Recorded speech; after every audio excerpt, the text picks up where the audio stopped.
Llevamos 24 años casados y me pides el divorcio. Quiero el divorcio. Estoy cansado de mentirte. Estoy enamorado de otra mujer. El día que Cecilia Harwell firmó los papeles del divorcio, no lloró. Ya había agotado todas sus lágrimas 3 meses antes. La noche en que descubrió el perfume de una desconocida en el cuello de su esposo, y lo vio mirarla directamente a los ojos y mentirle sin siquiera pestañear. Esa fue la noche en que algo dentro de ella se cerró en silencio para siempre. Cecilia había amado a Edmund Harwell durante 24 años. Había construido un hogar junto a él, habían criado a su hijo, y ella había guardado sus propios sueños al fondo del armario, como se guarda un vestido que uno se dice que usará algún día y nunca usa. Durante mucho tiempo, Cecilia creyó que amar bien a alguien era suficiente para que se quedara. No lo era. Edmund llegó a casa ese martes por la tarde de marzo oliendo a una mujer llamada Vivian Cross. 29 años, abogada junior en su firma, con la clase de seguridad que solo tienen quienes todavía no han sido quebradas por la vida. Edmund se sentó frente a Cecilia en la mesa de la cocina donde habían compartido 1000 cenas, y le dijo que quería el divorcio. Sin preámbulos. Sin remordimiento. Deslizó los papeles por la mesa como quien cierra un trato de negocios del que ya se olvidó. Has vivido cómoda toda tu vida, Cece, le dijo. La forma en que pronunció su nombre la hizo sentir como algo viejo y desechado. La comodidad no es vivir. Necesito más que esto. Cecilia lo miró en silencio por un largo momento. 24 años. Tomó el bolígrafo. Y firmó. Lo que Edmund no sabía, lo que nadie en el pequeño pueblo de Millbrook, Connecticut, sabía, era que 6 meses después, Cecilia atravesaría una puerta que le detendría el corazón, que dejaría al descubierto todo lo que Edmund creía saber sobre su tranquila esposa, y que haría que Vivian Cross deseara con todas sus fuerzas haber elegido a un hombre muy diferente. Pero no nos adelantemos. Cecilia había crecido en una casa modesta en las afueras del valle de Whitmore, a 3 horas al norte de Hartford. Su padre, George Alderton, reparaba relojes para ganarse la vida. Usaba el mismo cardigan marrón cada invierno, manejaba un auto más viejo que la mayoría de los matrimonios de su calle y hablaba muy poco. Era bueno de la manera en que los hombres callados son buenos, sin alaracas, sin fanfarria. Cuando George murió 2 años antes del divorcio, le dejó a Cecilia un pequeño sobresellado. Dentro, en su letra cuidadosa y precisa, había una sola frase: cuando llegue el momento, llama al señor Finch en Aseford. Él te explicará todo. Cecilia guardó el sobre al fondo de su armario y se olvidó de él. Siempre había algo más que atender. El agenda de Edmund que organizar, las cenas que preparar, una casa que funcionaba gracias a su esfuerzo y que no le daba crédito a nadie. La mañana después de firmar los papeles del divorcio, Cecilia encontró el sobre de nuevo. Marcó el número. El señor Gerald Finch tenía 78 años y había sido el amigo más cercano de George Alderton durante 43 años. El señor Finch no le pidió a Cecilia que fuera hasta él. Él manejó 3 horas hasta su puerta, llegó con un maletín de cuero y una sonrisa gentil, y se sentó con ella en esa misma mesa de la cocina donde apenas horas antes se habían firmado los papeles del divorcio. Y le contó todo. George Alderton, su difunto padre, nunca había sido simplemente un reparador de relojes. Durante 4 décadas, George había construido en silencio Alderton Capital, inversiones pacientes, propiedades en 7 estados, un portafolio privado que creció de manera constante detrás de la fachada de su cardigan y su auto viejo. Año tras año, había usado ese capital para financiar escuelas rurales, refugios para mujeres, bibliotecas comunitarias y jardines de hospicios. Todo ello sin una sola placa con su nombre, sin una sola mención en la prensa. Solo el bien hecho y dejado atrás. Y ahora todo le pertenecía a Cecilia. ¿Cuánto?, susurró ella. El señor Finch juntó las manos sobre la mesa. 3.300 millones de dólares, dijo, siendo conservadores. La habitación quedó completamente en silencio. Cecilia miró sus propias manos. Esas manos que habían cocinado las cenas de Edmund, manejado su agenda, sonreído a sus colegas. Esas mismas manos. No lloró. Algo mucho más poderoso que las lágrimas recorría su cuerpo, y por primera vez en muchísimo tiempo, se sentía como el comienzo de algo. No le dijo nada a nadie. Ni a su hijo Thomas, de 22 años, terminando su carrera con los ojos serenos de su abuelo. Ni a su hermana Patricia, que se lo habría contado a su esposo en menos de 1 hora. Ni a su amiga Donna, que la quería de verdad pero que no era capaz de guardar un secreto por más de 48 horas. Cecilia contrató un equipo legal privado en Hartford. 4 personas sin ninguna conexión con Edmund ni con su firma. Pasó 2 semanas en reuniones minuciosas aprendiendo el alcance completo de lo que su padre había construido y lo que ella era ahora capaz de hacer. Después salió a encontrar su vida. Compró una casa en las colinas a las afueras de Millbrook. Paredes de piedra, un amplio porche, un jardín que era entera y sin disculpa suyo. Plantó cosas. Leyó libros que había querido leer durante 10 años. Se permitió, lenta y deliberadamente, recordar quién era antes de convertirse en la esposa de Edmund Hartwell. Fue a través de uno de los subsidios comunitarios del fideicomiso que Cecilia conoció a Oliver Crane. Oliver tenía 51 años y era un arquitecto que había pasado 20 años diseñando los edificios que nadie fotografiaba pero que todo el mundo necesitaba. Salas de lectura, salones comunitarios, jardines de hospicios en pueblos a los que el resto del mundo había dejado de prestar atención. Era una persona seria en su trabajo. En todo lo demás, no tanto. Oliver llegó a casa de Cecilia un miércoles por la mañana para hablar sobre un nuevo proyecto de sala de lectura, y la encontró en el porche con una camisa manchada de pintura, sosteniendo una conversación firme y unilateral con una rosa trepadora que estaba creciendo en la dirección completamente equivocada. Oliver se detuvo en la reja y la observó un momento. «Nunca escuchan», dijo él. Cecilia se dio vuelta. El cabello suelto, un lápiz detrás de la oreja. Lo miró directamente, sin nada fingido en su mirada. «Oliver Crane», dijo ella. «Cecilia Alderton», respondió él. Se dieron la mano. Ninguno de los dos la soltó tan rápido como la situación lo requería. Trabajaron juntos durante 3 meses. Oliver iba 2 veces por semana. Discutían sobre ventanas, sobre la luz y sobre lo que una habitación necesitaba sentir para que alguien quisiera quedarse en ella. Cecilia tenía opiniones fuertes, precisas, detalladas, ganadas con esfuerzo. Oliver no estuvo de acuerdo con ella en 4 puntos distintos. Resolvieron cada uno de esos desacuerdos en algo mejor de lo que cualquiera de los dos había propuesto al inicio. Para el segundo mes, Oliver ya se quedaba a cenar. Para el tercero, conversaban mucho después de que los platos estuvieran recogidos. La noche se cerraba completamente afuera mientras ellos seguían hablando. Oliver la hacía sentir, en los momentos sencillos e irrepetibles de un miércoles ordinario, como alguien genuinamente digna de estar en una habitación. Edmund no la había besado en 5 años. Ni una vez. Ni en un cumpleaños, ni en una festividad, ni en una sola noche en que ella se había arreglado con cuidado y esperado en silencio. Cecilia se había acostumbrado tanto a ser invisible que casi había logrado convencerse de que el cariño era algo que les pasaba a otras personas. Una tarde de noviembre, Oliver se detuvo en la puerta justo antes de irse. Se dio vuelta.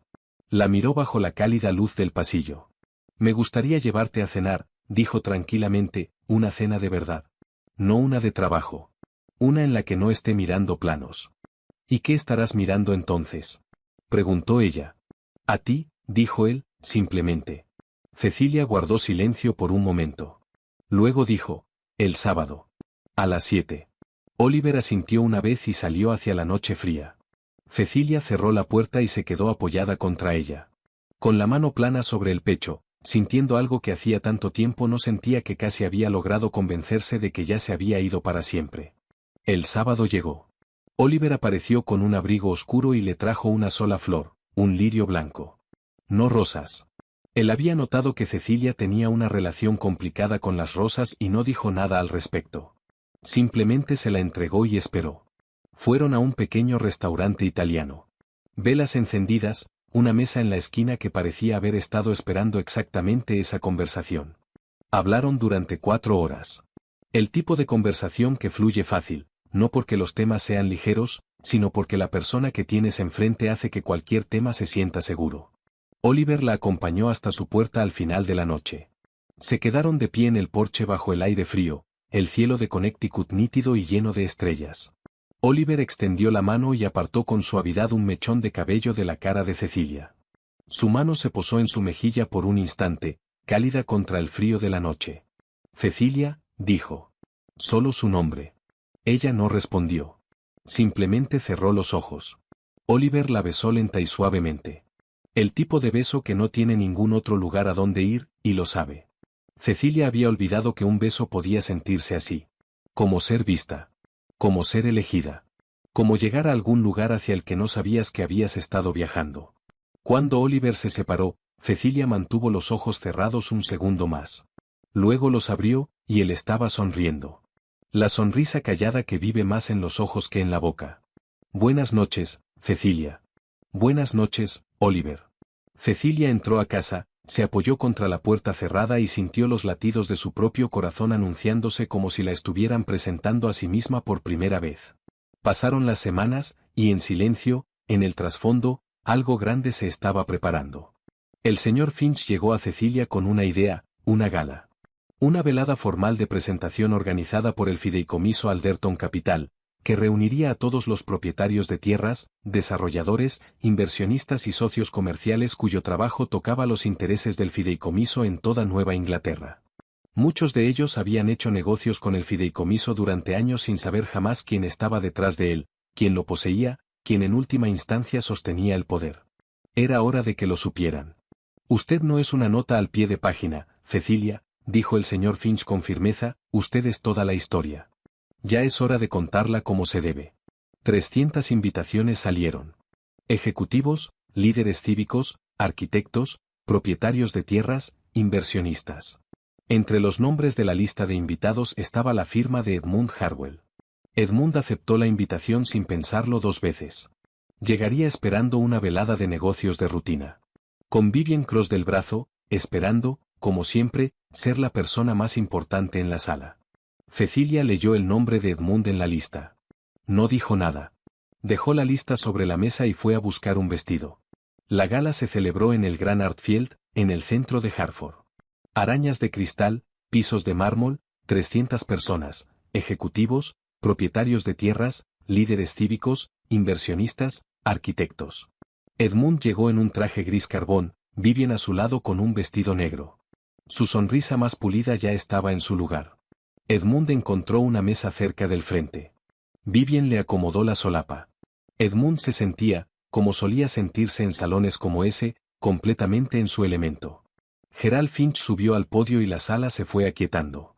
Damas y caballeros, comenzó, con la voz pausada de un hombre que se ha ganado el derecho de tomarse su tiempo. Antes de continuar, quiero contarles sobre un hombre que la mayoría de ustedes nunca conoció. Edmund hizo girar su copa de vino. George Alderton era un reparador de relojes de Hartford.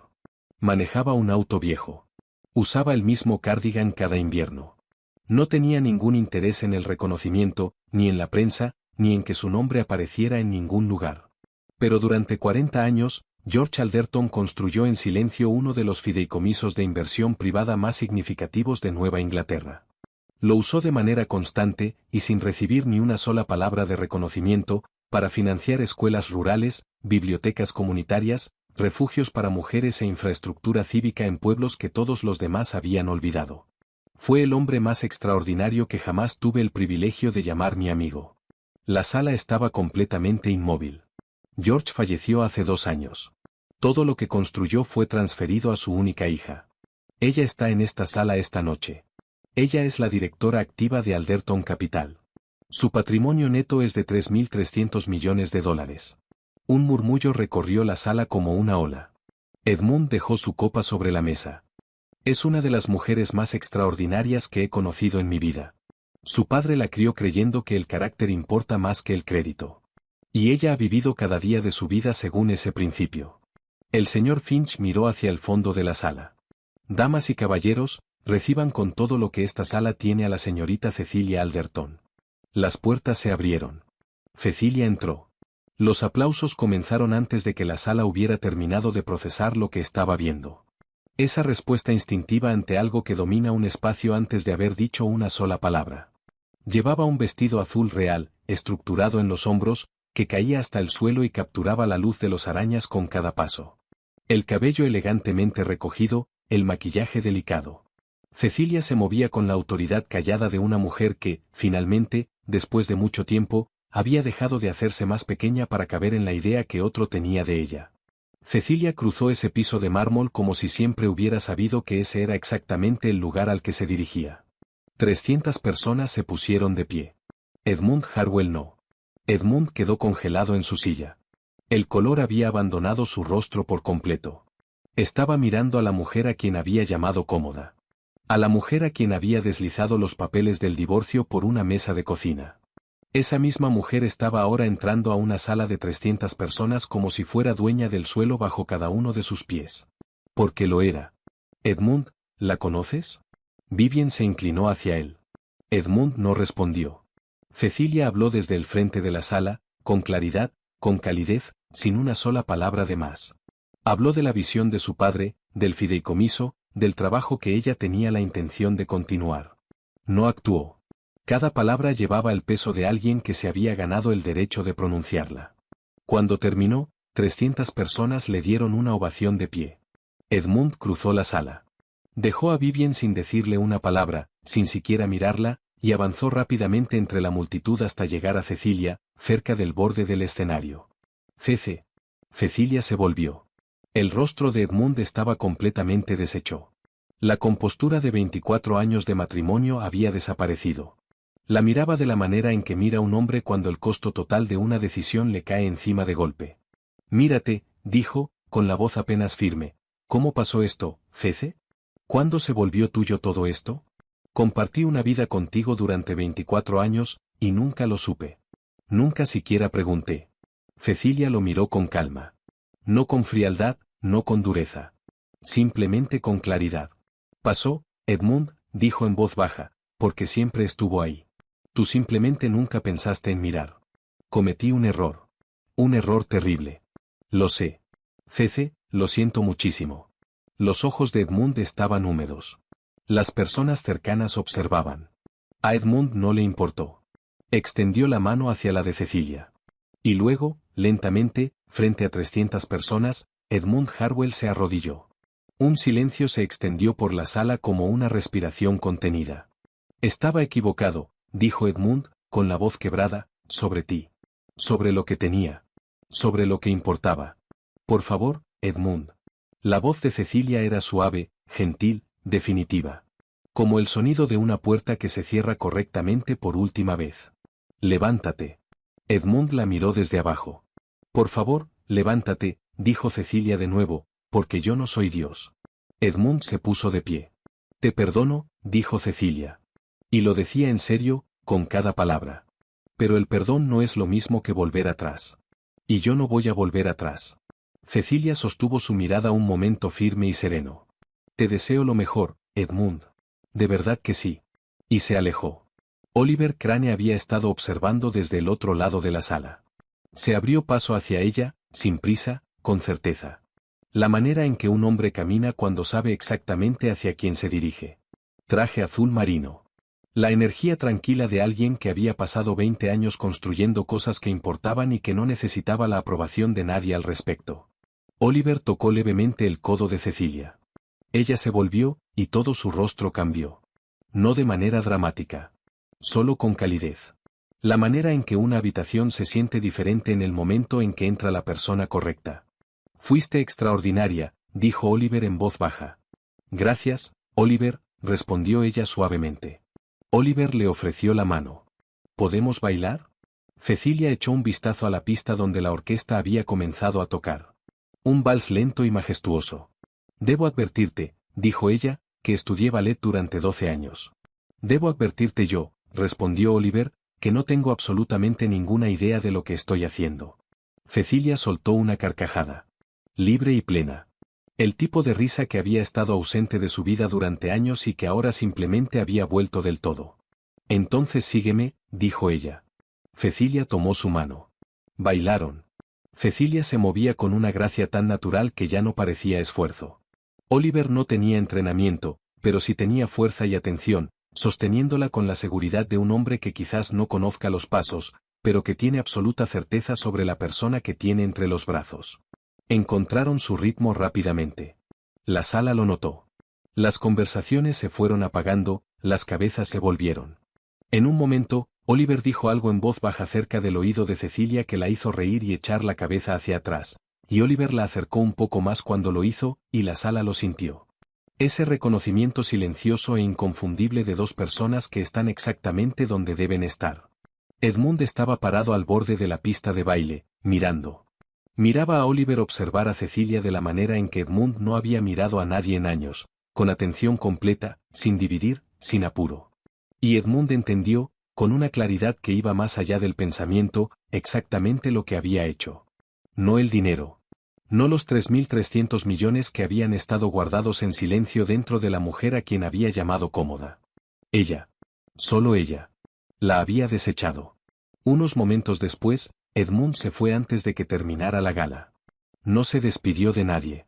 Ni de los invitados, ni de sus colegas, ni siquiera de Vivien. Vivien lo notó encaminándose hacia la salida y fue detrás de él corriendo, abriéndose paso entre la multitud, con el sonido de sus tacones repicando rápido y agudo contra el suelo de mármol.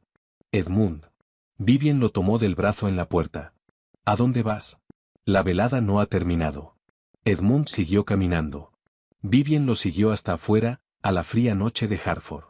Las grandes puertas del Artfield se cerraron detrás de ellos. Edmund, ¿en serio me vas a dejar aquí? Edmund llegó a su auto. Abrió la puerta. Se subió. Vivien se quedó parada allí, con los brazos cruzados contra el frío, segura de que él se daría vuelta. No se dio vuelta. Pero tampoco arrancó. La ventanilla bajó lentamente. Edmund la miró. La miró de verdad. Y lo que había en sus ojos no era amor, ni culpa, ni siquiera enojo. Era algo peor. Era claridad. Dejé a una mujer que me amó durante 24 años por ti, Vivien. 24 años. Una mujer que construyó mi hogar, crió a mi hijo y estuvo a mi lado sin quejarse ni una sola vez. Y lo tiré todo a la basura. Edmund hizo una pausa. Esta noche la vi entrar a una sala de 300 personas como la multimillonaria que es. La vi bailar con un hombre que la mira como yo nunca lo hice. Me arrodillé frente a todos, y ella me miró con nada más que compasión. La mandíbula de Edmund se tensó. Dejé a mi esposa de 24 años por ti, y lo único que cosechaste fue el fruto de mi propia mezquindad. Vivien abrió la boca para decir algo. No, dijo Edmund en voz baja. La ventanilla subió. Edmund se fue. 2 cuadras más adelante, detuvo el auto al costado de la calle. Y Edmund Harwell, el poderoso, el intocable Edmund Harwell, se sentó solo en la oscuridad y lloró como un niño. Sin compostura, sin actuación. Solo un hombre y el peso completo de todo lo que había tirado a la basura. Vivien se quedó sola en los escalones de piedra del gran Artfield. El frío de la noche envolviéndola, mirando las luces traseras del auto de Edmund achicarse y desaparecer en la oscuridad. Luego se sentó en los escalones, vestido negro, piedra fría, manos vacías. Y lloró. No de amor, sino por todo lo que había apostado a ese hombre y había perdido. Adentro, la gala seguía resplandeciendo. Adentro, Cecilia Alderton seguía bailando. 4 meses después, el proyecto Whitmore colapsó. La empresa de Edmund. Sin los terrenos de Cecilia, el proyecto entero había muerto. El consorcio se retiró. 18 meses de su mejor trabajo desaparecidos de la noche a la mañana. Su firma lo fue moviendo silenciosamente hacia un lado, alejándolo de los grandes contratos, alejándolo de los titulares, alejándolo de todo lo que había pasado su carrera construyendo. El hombre que alguna vez le prometió el mundo a Vivien estaba ahora sentado detrás de un escritorio que nadie importante visitaba. Vivien duró 4 meses más. Luego hizo sus maletas y se fue sin mirar atrás. Edmund no discutió. Se sentó solo en su apartamento esa noche, con la ciudad moviéndose afuera de su ventana, completamente indiferente a él. Miró sus propias manos. Yo hice esto, dijo en voz baja, usé mis propias manos para destruir todo lo que tenía. El silencio no tenía nada que ofrecerle. Porque Edmund no estaba equivocado. Unos días después, la vida le ofreció a Cecilia algo mucho mejor. Oliver le propuso matrimonio. No en un restaurante, no ante una audiencia. En el porche de ella, bajo la luz de un noviembre temprano, antes de que el día hubiera comenzado del todo. Oliver sostenía un anillo de diamantes que había comprado 2 semanas atrás. El tipo de anillo que tiene peso, no por lo que costó, sino por quién lo llevará puesto. Oliver no hizo un discurso. Simplemente lo extendió y dijo: sé quién soy cuando estoy contigo. No siempre he podido decir eso. Me gustaría pasar el resto de mi vida siendo esta versión de mí mismo. Cecilia lo miró. La rosa trepadora detrás de él finalmente, tercamente, había girado y comenzado a crecer en la dirección correcta. Sí, dijo ella, simplemente. Oliver le puso el anillo en el dedo. La besó, y Cecilia cerró los ojos completamente, de la manera en que había aprendido a cerrarlos con él, sin guardarse nada, sin retener nada. La manera en que solo puedes ser besada por alguien que conoce el peso completo de quien eres y te ha elegido de todos modos. No una versión de ti. No una versión conveniente. Tú. Cecilia llamó a Thomas esa tarde y le contó sobre Oliver. Hubo una larga pausa al otro lado de la línea. Mamá, dijo Thomas suavemente, ¿te hace feliz? Sí, dijo Cecilia, de verdad que sí. Cecilia escuchó a Thomas sonreír a través del teléfono. Entonces eso es todo lo que importa, dijo él. Thomas fue hasta Millbrook ese fin de semana. En menos de una hora, él y Oliver estaban inmersos en una conversación en la mesa de la cocina, riendo, hablando, completamente cómodos, mientras Cecilia los observaba en silencio desde el otro lado de la habitación. Sus dos personas llevándose de maravillas. Cecilia no dijo nada. Solo preparó el té y sonrió para sus adentros. Era suficiente. Se casaron en primavera. En el jardín, con peonías blancas por todas partes. Thomas acompañó a su madre por el camino de piedra hasta donde Oliver esperaba bajo la luz de la tarde. Y cuando Oliver la vio llegar, su rostro hizo algo que hizo que Thomas mirara hacia otro lado rápidamente, porque era demasiado privado para ser presenciado directamente. La mirada de un hombre que no puede creer su propia vida. El señor Finch estaba sentado en la primera fila y lloró sin ningún intento de ocultarlo. Thomas estuvo al lado de Oliver como padrino y lloró exactamente una vez, cuando su madre se rió durante los votos. Porque era su risa verdadera. La libre. La que había estado ausente durante años y que ahora había vuelto, claramente, para quedarse para siempre. Construyeron una vida plena juntos. Oliver diseñaba. Cecilia dirigía el fideicomiso de la manera en que su padre le había enseñado, sin sentarla nunca a enseñarle formalmente, en silencio, con propósito, con más interés en el bien que se hacía que en que alguien supiera que ella era quien lo hacía. Nuevos proyectos en todo Connecticut, un ala escolar en Vermont, una sala de lectura en cada valle que su padre había amado alguna vez. Thomas vino a trabajar junto a ella. Los domingos cenaban juntos sin falta. Oliver cocinaba con entusiasmo y sin mucha habilidad. Cecilia corregía silenciosamente las cosas desde el otro lado de la cocina cuando él no miraba. Thomas fingía no notar nada de esto. Y era exactamente la clase de domingo cálido, imperfecto y lleno de risas que solo una familia genuinamente feliz puede crear. Hubo una mañana a finales de octubre, con las colinas doradas sobre el valle y el aire frío y limpio, en que Cecilia estaba de pie junto a la ventana de la cocina con su café, cuando Oliver se acercó por detrás, la rodeó con los brazos y apoyó el mentón sobre su hombro. Se quedaron allí juntos, mirando llegar la mañana. Cecilia pensó en su padre en su auto viejo manejando por esas colinas, arreglando sus relojes, haciendo el bien en silencio. Pensó en él sobre al fondo del armario. Pensó en la mesa de la cocina, en el bolígrafo, en los papeles, y en el momento en que creyó que su vida se estaba acabando. No se estaba acabando. Se estaba despejando. Haciendo espacio. Retrocediendo como una marea para que algo enorme pudiera finalmente entrar. Papá lo sabía, dijo Cecilia en voz baja. ¿Qué sabía? Preguntó Oliver. Cecilia observó la luz moverse por el valle. Que yo iba a estar más que bien, dijo, solo sabía que yo necesitaba tiempo para encontrarlo por mí misma. Oliver le dio un beso largo y lento en un costado de la cabeza. Afuera, la rosa trepadora había crecido por completo. Terca, hermosa, enteramente en su propia dirección, que resultó ser, como siempre sucede, exactamente la correcta. Hay mujeres que son enterradas en silencio por las vidas que les tocaron. Cecilia Alderton no fue esa mujer. Ella simplemente se convirtió en $3.300 millones. En un vestido azul real. En un hombre que le trajo un lirio porque notó que tenía una relación complicada con las rosas. Y en una rosa trepadora que finalmente, por fin, creció en la dirección correcta. Si esta historia te encontró hoy, quizás fue para que la compartas con alguien que está sufriendo en este momento. Con alguien que está aguantando con lo último que le queda. Con alguien que lo dio todo a la persona equivocada y que esta noche está sentado solo preguntándose si algo bueno le espera todavía. Diles que si viene. Que ya está en camino. Solo estaba esperando el despeje. Y si esta historia movió algo en ti, déjame un comentario y dime desde dónde me estás viendo y qué hora es allá. Dale like, suscríbete y quédate cerca, porque hay muchas más historias como esta por venir. Historias de personas que cayeron hasta el fondo y regresaron como algo para lo que el mundo no estaba listo. No querrás perderte ni una sola.